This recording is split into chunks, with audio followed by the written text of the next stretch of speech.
नमस्कार दोस्तों, स्वागत है आपका अपने चैनल स्टोरी SAIG पर। आज के इस वीडियो में दैनिक जागरण संपादकीय से 460 शब्दों के डिक्टेशन को हम लोग लेने वाले। इसे हम दो अलग स्पीड में लेंगे, पहली बार 90 की स्पीड में, दूसरी बार 100 की स्पीड में। इस PDF की ज़रूरत है तो आप हमारे टेलीग्राम ग्रुप में ज्वाइन कर सकते हैं। ग्रुप का लिंक इसी वीडियो के ठीक नीचे डिस्क्रिप्शन बॉक्स में आपको मिल जाएगा। तो 90 की स्पीड में ले, वो आपका समय स्टार्ट होगा 5 सेकेंड के बाद। आज स्टार्ट। टाटा समूह के स्वामित्व वाली एयर इंडिया के विमान में महिला यात्री पर पेशाब करने के मामले में टाटा सन्स के चेयरमैन एन चंद्रशेखरन ने भी खेद जताया दिया, लेकिन यह प्रश्न अभी भी अनुत्तरित है कि आखिर इतनी शर्मनाक घटना को विमान के चालक दल ने इतने हल्के में क्यों लिया। इस प्रश्न का उत्तर एयर इंडिया के मुख्य कार्यकारी अधिकारी के पास भी नहीं, जिन्होंने कुछ दिन पहले इस घटना के लिए माफी मांगी थी। विमान के चालक दल ने सह यात्री महिला के साथ अभद्रता करने वाले यात्री से लिखित माफीनामा लेकर इस तरह मामले को रफा दफा कर दिया। वह हैरान करने वाला है।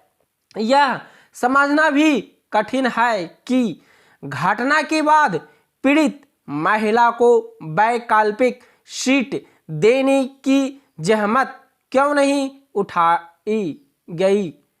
चूंकि ऐसा करने से इनकार किया गया, इसलिए बुजुर्ग महिला को उसी गंदी सीट पर बैठे रहने के लिए विवश होना पड़ा। इतना ही नहीं, दिल्ली पहुंचने पर उन्हें ग्राउंड स्टाफ से किसी तरह का सहयोग नहीं मिला। एक तरह से चालक दल बेहद अप्रिय प्रसंग को न तो हवा में सही ढंग से संभाल सका और न ही जमीन पर। इस कारण बुजुर्ग महिला यात्री के साथ जो कुछ हुआ वह मानसिक उत्पीड़ित ही है। यह तो अच्छा हुआ कि इस मामले को लेकर हंगामा खड़ा हुआ। इस हंगामे के बाद एयर इंडिया ने पुलिस में शिकायत की और अभद्रता के आरोपित को 1 महीने के लिए प्रतिबंधित किया।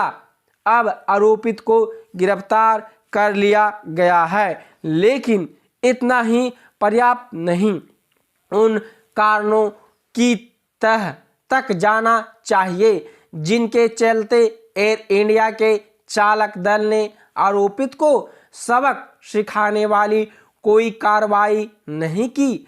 नवंबर माह में न्यूयॉर्क से दिल्ली आ रही एयर इंडिया की उड़ान में जो कुछ हुआ उसे लेकर नागरिक उड्डयन महानिर्देशालय का हस्तक्षेप करना आवश्यक था।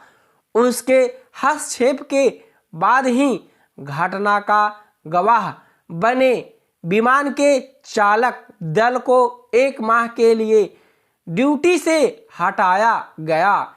एयर इंडिया ने इस घटना को लेकर जिस तरह यह कहा कि अनियंत्रित यात्रियों से निपटने की नीति के बारे में चालक दल को जागरूक करने के लिए एक व्यापक शिक्षा कार्यक्रम शुरू किया गया है, उससे यही साबित होता है कि अभी जो भी नीतियां हैं वे कागजी ही अधिक है और उन्हें लेकर अस्पष्टता नहीं।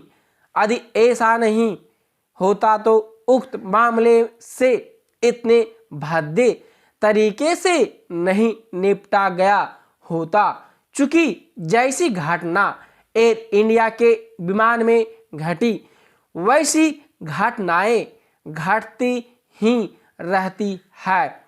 इसलिए उनसे सख्ती से निपटने के बारे में स्पष्ट नियम बनाने और उनका पालन करना अनिवार्य है। यह इसलिए होना चाहिए क्योंकि एयर इंडिया का स्टाफ इसलिए शांत होकर बैठ गया था क्योंकि पीड़ित महिला मामले को आगे नहीं बढ़ाना चाह रही थी। स्टॉप। दोस्तों इसी डिक्टेशन को दूसरी बार में हम लोग 100 की स्पीड में लेंगे और आपका समय स्टार्ट होगा 5 सेकेंड के बाद। स्टार्ट। टाटा समूह के स्वामित्व वाली एयर इंडिया के विमान में महिला यात्री पर पेशाब करने के मामले में टाटा सन्स के चेयरमैन एन चंद्रशेखरन ने भी खेद जता दिया, लेकिन यह प्रश्न अभी भी अनुत्तरित है कि आखिर इतनी शर्मनाक घटना को विमान के चालक दल ने इतने हल्के में क्यों लिया।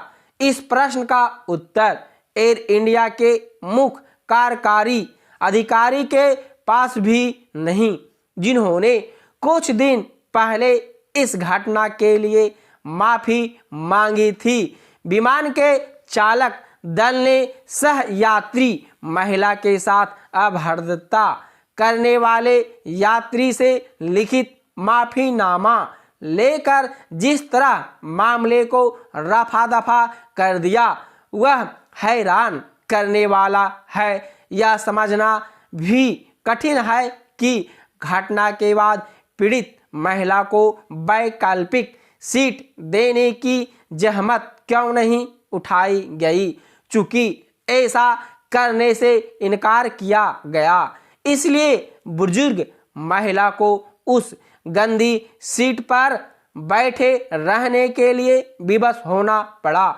इतना ही नहीं, दिल्ली पहुंचने पर उन्हें ग्राउंड स्टाफ से किसी तरह का सहयोग नहीं मिला। एक तरह से चालक दल बेहद अप्रिय प्रसंग को न तो हवा में सही ढंग से संभाल सका है और न ही जमीन पर। इस कारण बुजुर्ग महिला यात्री के साथ जो कुछ हुआ वह मानसिक उत्पीड़न ही है।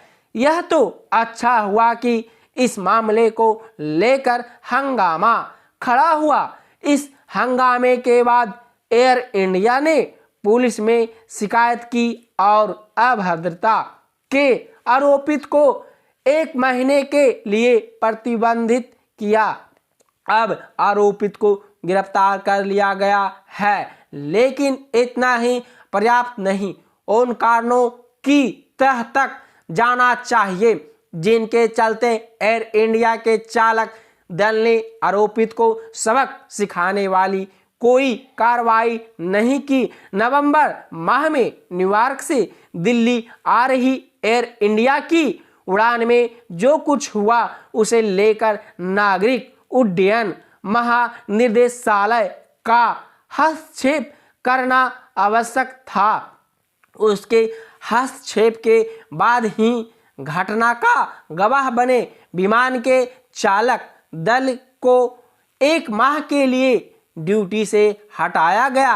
एयर इंडिया ने इस घटना को लेकर जिस तरह यह कहा कि अनियंत्रित यात्रियों से निपटने की नीतियों के बारे में चालक दल को जागरूक करने के लिए एक व्यापक शिक्षा कार्यक्रम शुरू किया गया है, उससे यही साबित होता है कि अभी जो भी नीतियां है वे कागजी ही अधिक है और उन्हें लेकर अस्पष्टता नहीं। यदि ऐसा नहीं तो होता तो उक्त मामले से इतने भद्दे तरीके से नहीं निपटा गया होता। चूंकि जैसी घटना एयर इंडिया के विमान में घटी वैसी घटनाएं घटती ही रहती है, इसलिए उनसे सख्ती से निपटने के बारे में स्पष्ट नियम बनाने और उनका पालन करना अनिवार्य है। यह इसलिए होना चाहिए क्योंकि एयर इंडिया का स्टाफ इसलिए शांत होकर बैठ गया था क्योंकि पीड़ित महिला मामले को आगे नहीं बढ़ाना चाह रही थी।